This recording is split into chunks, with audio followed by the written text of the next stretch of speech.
Ladies and gentlemen, chapter 9. This is the advent, if you will, or the conversion of Saul, who will become Paul. Now, before we begin, I want you to read this, but as we read and study, I want you to remember, best we can guesstimate, and you can go a year or two either way. But Paul, let me see what this is. He was executed roughly around 55 AD. That's when they cut his head off. Okay? Remember, Christ left around 30, and there's an argument about this, I know, give or take a couple of years. What? Oh, use the other side. How do they make these things so darn technologically advanced? How am I supposed to know that? 30 AD is when Christ was crucified, resurrected, and went back to heaven. Give or take a couple of years. Some people date it late at 33. Others date it early because he was supposedly born about 4 BC or 3 BC, in between 4 and 3 BC. He died around 33 years of age, so if he was 3 or 4 years BC, then he'd be 30-ish AD to be 33. That's the way we do it in religion. Nobody can pinpoint anything, so it's just a ballpark figure. Paul's conversion probably happened, and we're not sure, but again, I'm going to say about 45-ish. Oh, no, that's not right. Around 40-ish. 35 to 40-ish. I'm going to say closer to 40 was Paul's conversion when he got knocked off his horse. We're going to read about that today. He became a Christian, and for the first time, for a long time, he had to struggle and work, and nobody believed he was a Christian, and you know how that is. The church wasn't real open arms for this guy because he had just been persecuting Christians and killing them. So they were a little leery about him. But the fact of the matter is, he had a ministry that wasn't all that long, the point I'm trying to make. Some people would put this around 57 too, AD. So there's a little leeway in everything about about Jesus when he left, about Paul when he was converted, about Paul when he was dead. We're just not sure. So, give or take a couple of years, but don't sweat it or nothing like that. Now, the fact of the matter is, Paul, in actuality, had a short ministry. Of the 15 or 20 years he was involved, I tend to lean towards about 15. 9 of those years was spent in prison. You remember that. 9 years of his ministry years was spent in prison. This, of course, wasn't necessarily a bad thing. It's when he did a lot of writing. And he didn't always write it himself. Sometimes he did. Sometimes he probably used a manuensis. That's a fancy word for a secretary. I would have never written any of the Bible because my secretary won't write stuff for me.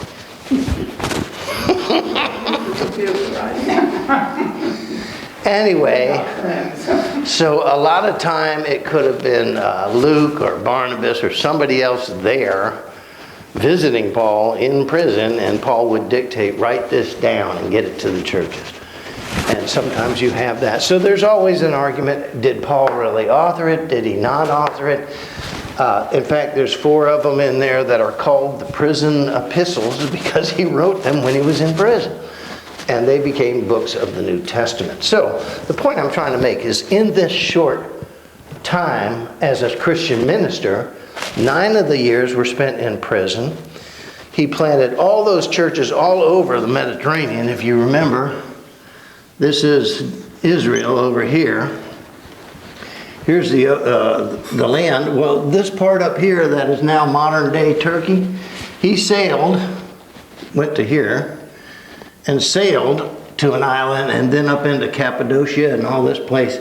And he worked in Ephesus all the way over to Greece and eventually even to Rome, where he would make his final journey. But he evangelized a lot of the known world at that time, planting churches, writing to those churches. That's what a lot of the letters are about, strengthening those churches, keeping those churches going. All of this through his missionary journeys and that stuff. And he was only a minister for around 15 to, at best, 18, 20 years. 9 of which were spent in prison. Think about that. They didn't have mass transit. You couldn't get on a plane and be here in an hour. If you sailed a boat, it would take weeks. And those boats weren't really, fast boats. They had sails, not motors. There was no mass transit. There was no aircraft. There were no buses. Usually you walked, or if you were able enough, you might have had a horse or a donkey. Probably a beast of burden would be more apropos than a horse, because usually in those days, horses were only allowed for the soldiers. They were considered, powerful animals, and common people couldn't have them. Now, you can have an old mare that you plowed with, but, a stallion or something that you could use in war, common people weren't allowed to have. So think about this. The travel, the distance, the writing of, most of the New Testament, a good part of it, the planting of the churches, the overseeing of the churches, and going back and visiting the churches. He took collections for the people starving back in Jerusalem and Israel. All this stuff Paul did. Meanwhile, 9 years in prison, and we call him the greatest evangelist ever to be. Think about that. And he did it all in an active 6 to 9 years at best. 9 of them in prison, another 6 to 9 out romping around. Okay? So when you have one of those days and you go, oh, this Christian stuff's too tough. Look at what Paul did. He had a few bad days. Oh, and by the way, while he was doing all this, the people thanked him a lot, and they beat him 5 times, 39 lashes. They beat him 3 times with iron rods, and they threw him in a hole and tried to stone him to death once. So, that makes it all the more pleasant. And he wasn't young. And he wasn't young. He was, yeah. He was shipwrecked. And he was, I didn't even get to the shipwreck part. That was twice. That was on the way to Rome. But anyway, the point is, talk about having a bad day. Anybody ever see that movie Unbroken, or read the book Unbroken? Okay. You read the book, so did I. I read the book. I'm going to the movie. Well, then I won't tell you how it ends. He has a bad day. When people say I'm having a bad day, I always think of that book, and I say to myself, that guy had a bad day. Nothing went right. Well, Paul was pretty close. In fact, I'm going to talk about this just a wee bit in the sermon today. Paul, he was having bad days, and he mentioned it to the Lord. And the Lord wasn't very impressed. Chop, chop, Paul, there's work to do. Paul tried to quit. And God wouldn't let him. You don't quit. And Paul came to him and said, I quit. He says, you don't quit. I'm God. You don't quit. You will preach on, for there is much left to do. Wow. And you can think, I'm a mean boss. Okay, we're going to do 9, but first I made a cup of Cucaracha coffee and I have to go get it real quick.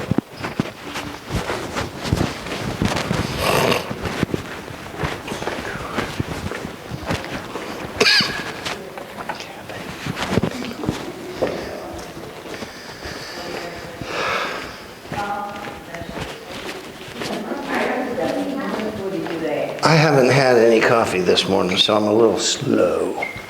Aren't you supposed to be drinking your smoothie as well? Yeah, it's on my desk. It'll keep.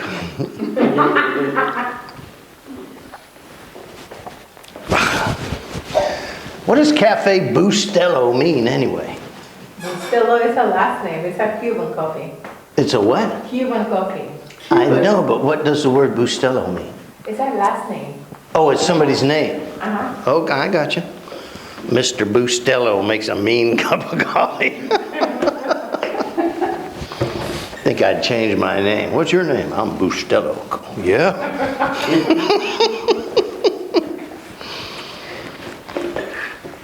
Can I call you Boost?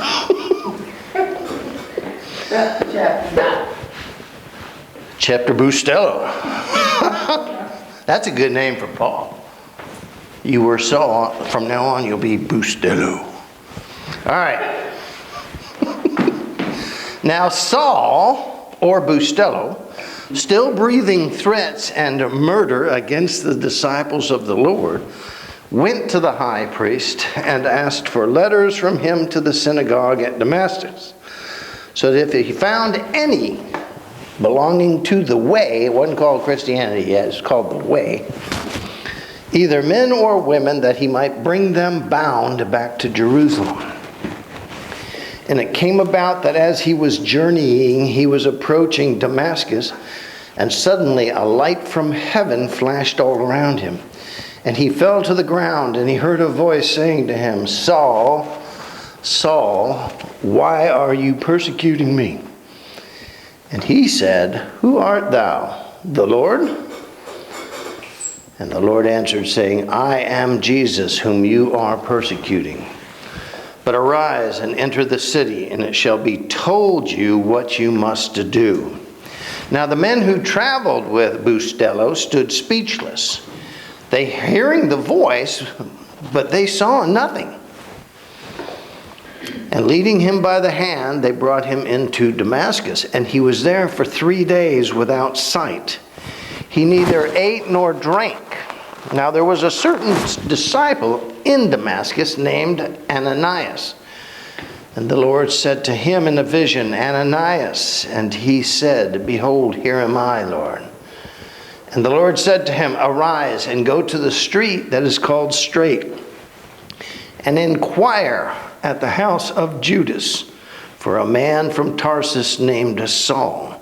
For behold, he is now praying. And he has seen in a vision that a man named Ananias will come in and lay hands on him so that he might regain his sight. But Ananias answered, The Lord, I have heard from many about this man and how much harm he has done to all thy saints at Jerusalem. And now he is here with authority from the chief priests to bind all who call upon your name. But the Lord said to Ananias, Go, for he is chosen as an instrument of mine to bear my name before the Gentiles and kings and sons of Israel. For I will show him how much he must suffer for my name's sake.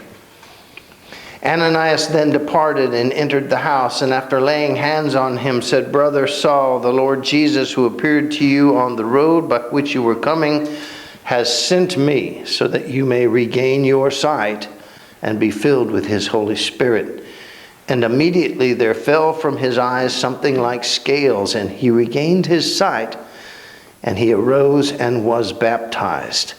He took food and was strengthened, and for several days he was with the disciples who were at Damascus. And he immediately began to proclaim Jesus in the synagogue, saying that he was the Son of God. And all of those hearing him continued to be amazed and were saying to themselves, Is this not he who in Jerusalem destroyed those who called on this name, and who came here for the purpose of bringing us bound before the chief priests? But Saul kept increasing in strength and confounding the Jews who lived in Damascus by proving that this Jesus is the Christ. Now when many days had elapsed, the Jews plotted together to do away with him. But their plot became known to Saul, and they were also watching the gates day and night, that they might have an opportunity to put him to death. But his disciples took him by night and let him down through an opening in the wall, lowering him in a basket. And he escaped, and when he came to Jerusalem, he tried to associate with the disciples. But they were all afraid of him, not believing that he was a disciple.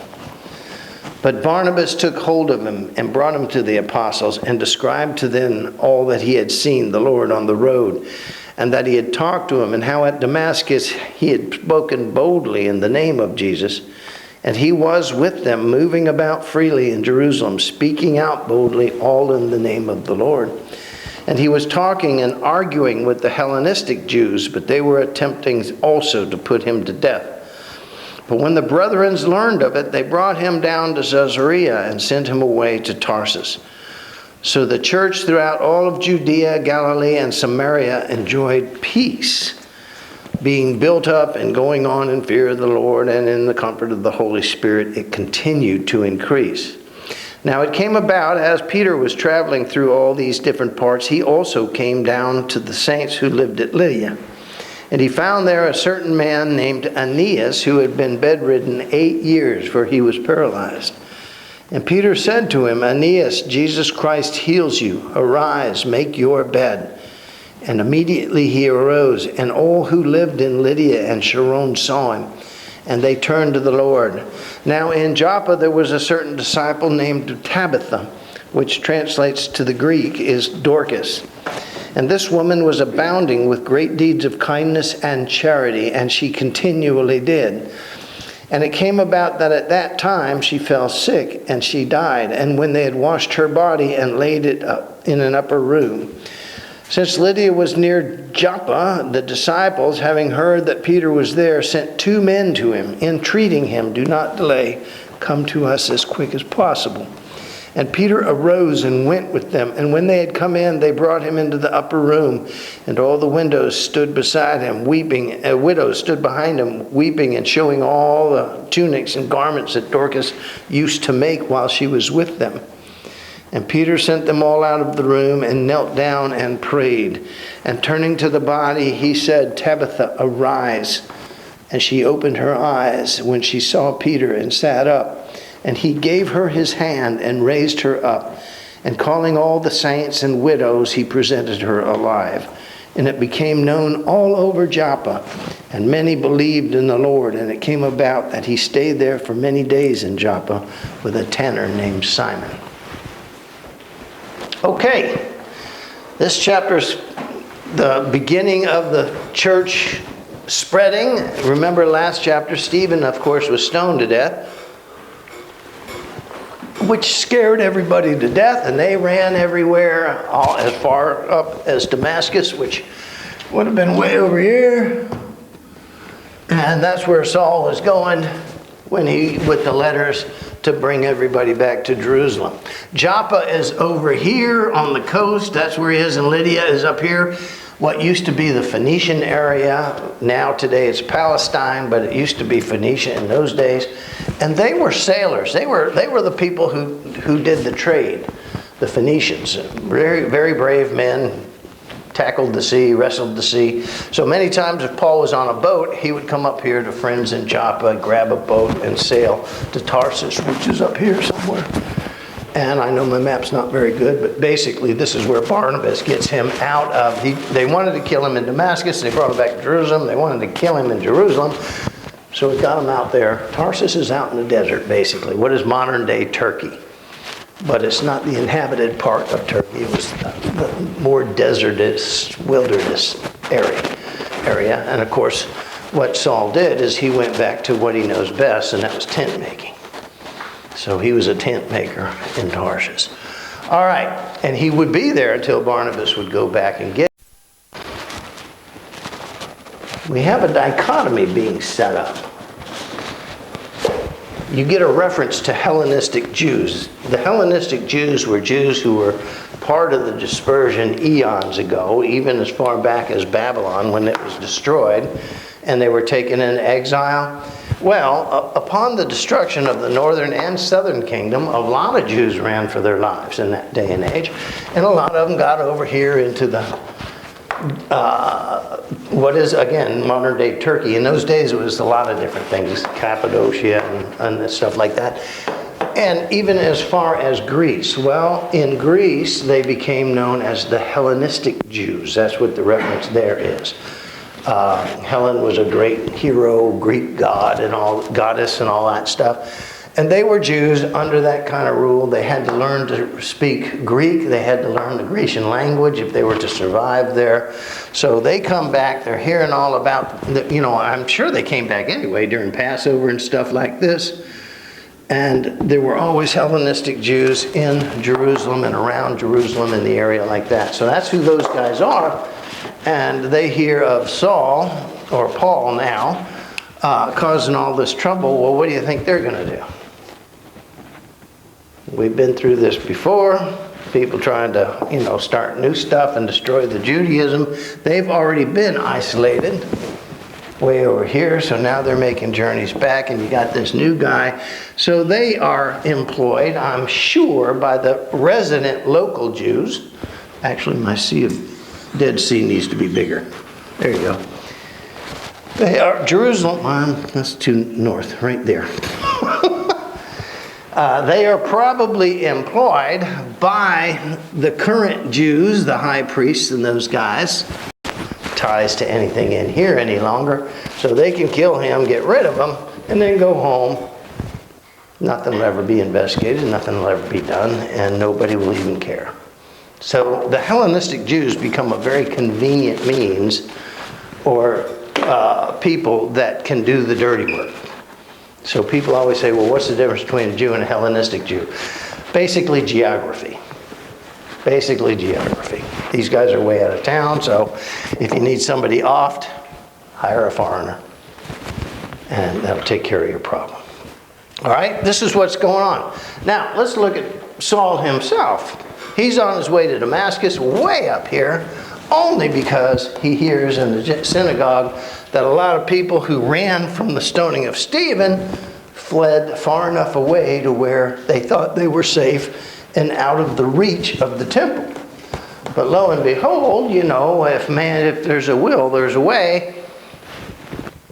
Paul went to the chief priests, got letters of arrest, warrants, if you will, and went up to Damascus to arrest anybody, men or women, didn't make any difference.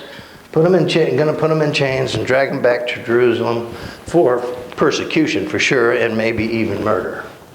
That was his job in order to glorify God.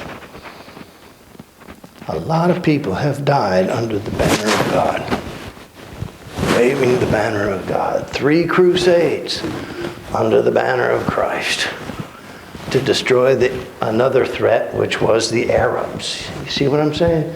There's always an enemy of somebody, and they used the banner of God. In fact, Rome fell because Constantine got a vision, and in that vision there was a great banner that said Christ. And when he woke from the vision, all he knew is to build an army and go after Rome, but he couldn't remember what the banner said. Well, it had this mark on it. And what mark do you see in all the Orthodox churches to this day, 2025? This was in 311, by the way. So it's been, a couple thousand years? That's the chi, is the X. And this is called a rho, that looks like a P. That was the first 2 letters of Christ. Chi rho. The iota. T. And the tau. Christa. Christ. But he couldn't remember the rest of it. So he just took the chi and the rho, and this became, and they painted that on all their horses, all their men, all their shields, all their weapons, before they attacked Rome. Even on the animals. They were painted with the chi and the rho. In fact, the Romans saw it and said, what does this mean? Who are these guys? Nobody knew. Well, they were the army of Constantine, who was the nephew of the bishop or the leader of the synagogue in Ephesus, a church that Paul would plant and visit twice before he would get killed. Ephesus would bear a bishop who would bear a son who would destroy Rome and set up the Catholic Church forever. And of course, this was the mark of the early Catholic Church, the chi and the rho. Get it? See how all this stuff ties together? And you're going, well, where's all this? That's where it started, right there. In those days, Catholic just meant universal. You're allowed, anybody can come. Nowadays, it's kind of a brand name. It's, the Roman Catholic Church. Inc. So in those days, it was not. So this is what's going on. Now Saul gets very interesting here. The Lord says to him very interestingly, why are you kicking against the goad? How many of you have kicked against the goad? Well, We're not sure what a goad is, but I'm going to translate for you into the 2025. Why are you pissing me off? Why are you aggravating me? I'm trying to do good in this world, and you're killing people thinking you're doing good. Now, which one of us has the better argument? Sometimes people are stupid. Other times people make stupid a career move. And that's a bad thing. Zeal without brains is what? A bad thing. Zeal without brains, even though it's dedicated to the work of the Lord, can cause major problems for everybody, including the Lord. Why are you being my problem? Kicking against the goad. Remember, zeal without brains, without law, becomes dangerous.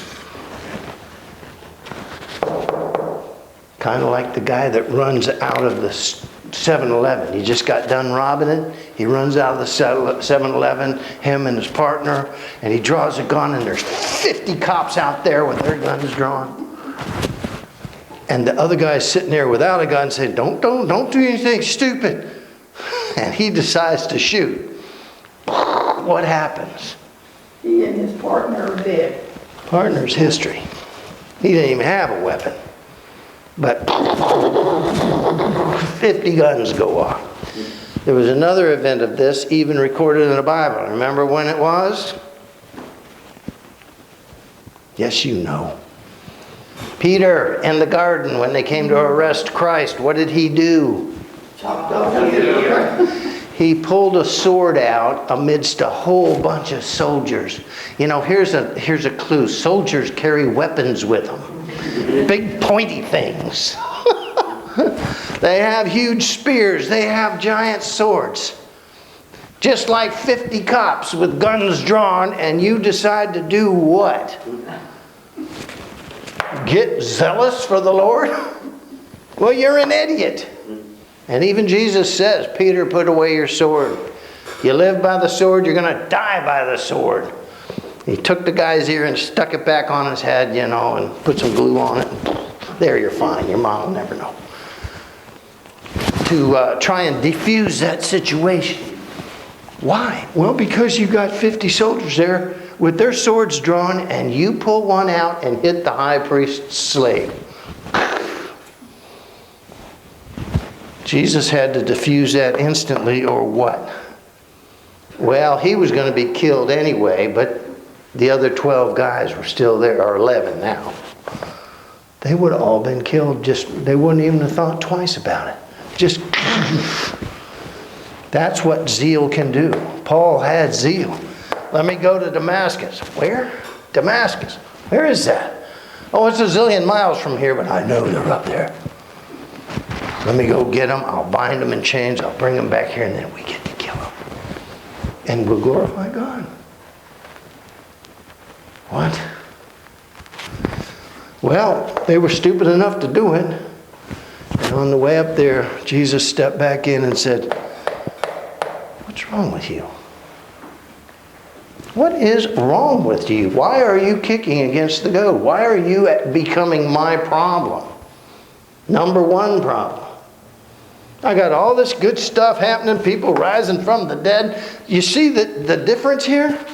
Peter, who was the bumbling idiot, much of the ministry of Christ, is now up here healing dead people. Paul, who is the priest of priests, the highest of the high, is over here to kill people. Both of them were glorifying God. What do you think? Man is not the brightest bulb in the lamp. Much as we like to say ourselves we are, We're not.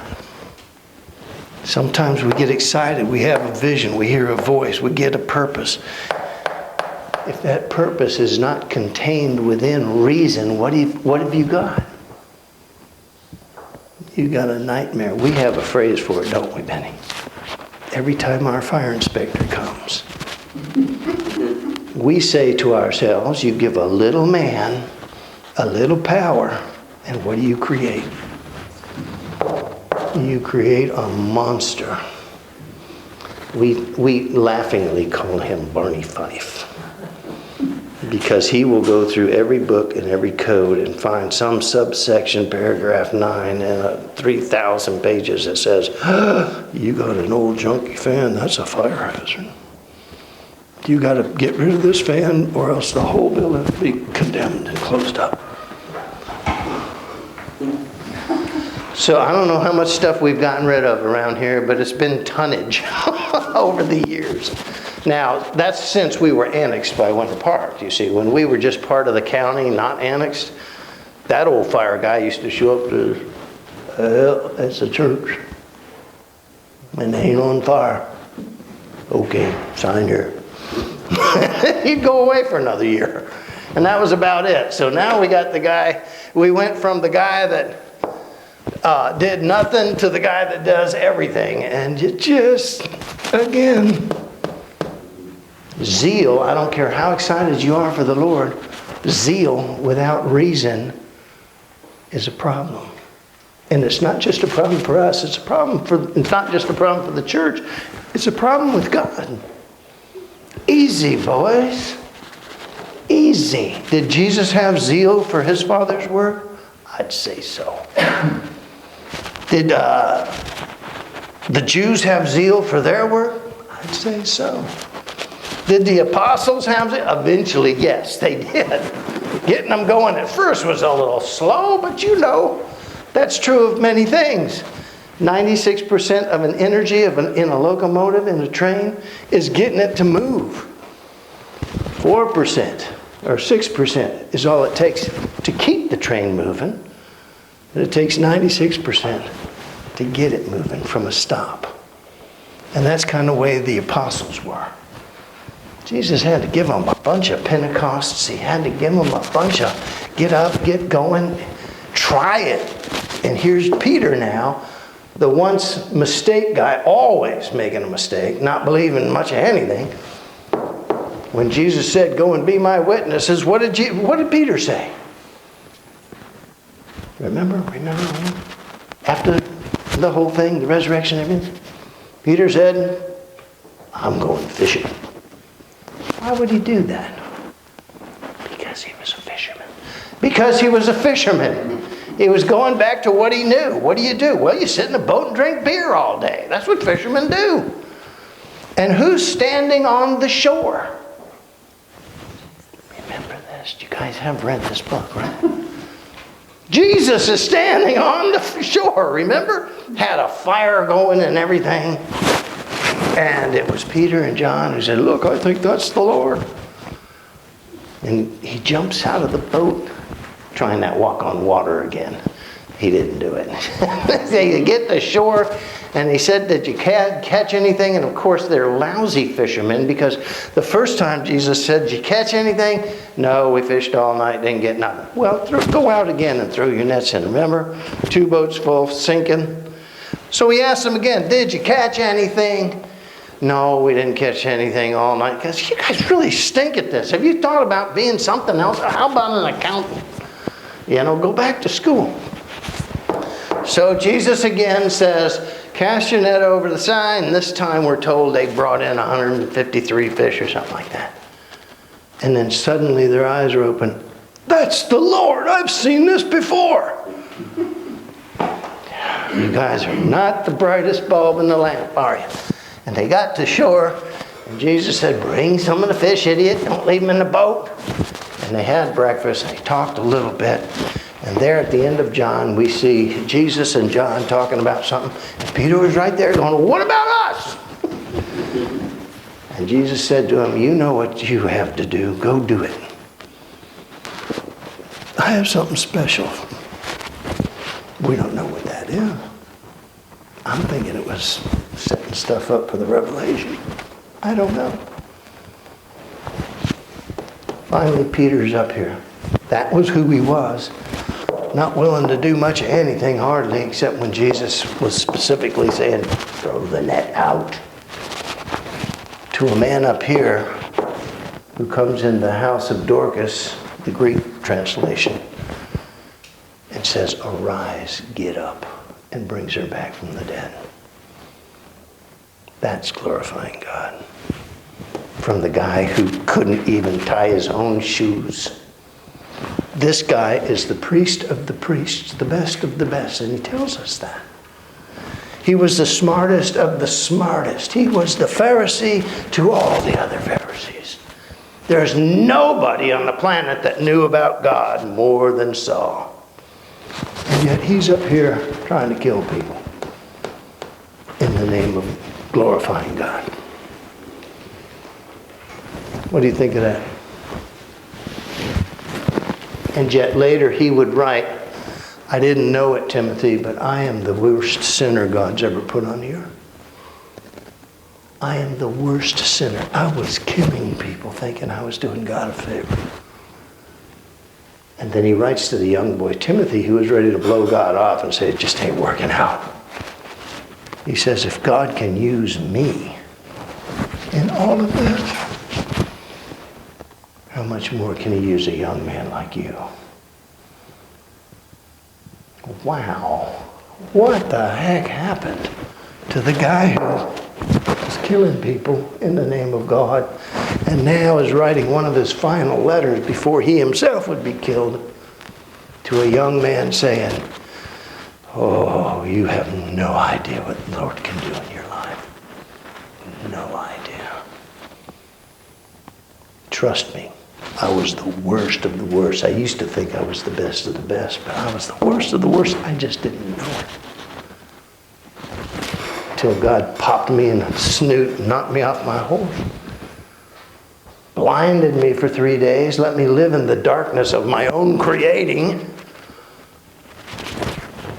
and then sent a holy man to open my eyes for the first time ever. And I saw two things. I saw myself, which was horrible. And I saw the Lord, which was merciful. And I chose mercy over self. You cannot serve two gods, said Jesus. One or the other. Not both. Sometimes we got to get knocked off our horse and blinded for a few days before we get a real good look at ourselves and say, maybe this is the hardest thing to say ever, especially for men. Maybe I was wrong. Anybody ever been wrong? Well, if you ain't been wrong, you've been kicking some goads. Quit kicking them goads. Chapter 9. We see the evolution, if you will. I don't want to use that term because I don't believe in a lot of that. The beginning. The beginning, okay. We see the infancy of two ministers being hand-fashioned, and I'm going to say in the forge with the hammer of God. One is an idiot, one is an arrogant. And you always say, Tom, you say God can, he can use arrogance and he can use idiocy, ignorance, but he won't use indifference. Why? Where do you get that from? Well, I get that from right here. Peter was the master of ignorance. He just didn't know. Look before you leap, Peter. Okay. Good. You can look on the way down. With Paul, it was the opposite. It was arrogance. I'm the best of the best. God, I thank you. I think of Paul every time I read that parable about the two guys who went into the temple. And the one's up there saying, I am so great. I thank you. I'm not like that thing over there. Wow, I am all that. And a big bag of chips and a drink. That was Paul. Arrogance. Peter was a sweet guy, but not the brightest bulb in the lamp. Somehow both of them figured it out, came out on top. God can use arrogance. It makes a strong man. Got to be tempered. God can use ignorance. Create a whole new realm for somebody. Wow, I never thought about that. I never thought like that before. No kidding. Try it this way. It works out real well. That was Peter. Paul was, don't do it your way. It never works out. Two men, polar opposites, and yet both become beautiful creations, powerful evangelists, truly bringing glory to God in the end. See, we always say Paul and Peter were always at odds with each other. Well, you would think they would be, wouldn't you? You take a magnet, one side's positive, the other side's negative, and they don't like each other. But you take two magnets and go right together. Opposite ends. See what I'm saying? So throughout the ministry, Peter and Paul will have some words. Peter's saying, well, he's told me the church is going to be built on me. Paul would say, you don't know a church if it dropped on your head. And they would be at odds, but then just before both of them would perish, they would come to the realization that, Paul wasn't that bad of a guy. Oh, Peter was okay. And they would extend the right hand of fellowship. Two guys that don't get along. Well, there's a lot of Christians in this world that don't get along. But they can still be used for great instruments of the Lord. All right, this is chapter 9. There's about 1,500 sermons in chapter 9. Polar opposites, both can be used. Zeal without brains is a dangerous thing. Whether it's arrogance or idiocy, it doesn't matter. If you're screwing up, you're screwing up. Clean up your act. Listen a little more to the Lord, a little less to you. And maybe, just maybe, you will be the great crusader for the Lord that you think you are now, but are really screwing everything up. Maybe, just maybe. All right, that's chapter 9. Always hope, and they even use that at the end to talk to young Timothy. And Paul says, I'm on my way out. I know they're coming for me, but you still have your whole life ahead of you. And boy, if you give yourself to God, look what he did with me. 6 years. All this stuff. 9 years in prison. All half the New Testament. See what I'm saying? Give yourself to God. I have no idea what can become. Because when God plants the seed, expect a harvest. All right? That's all I got. Go away.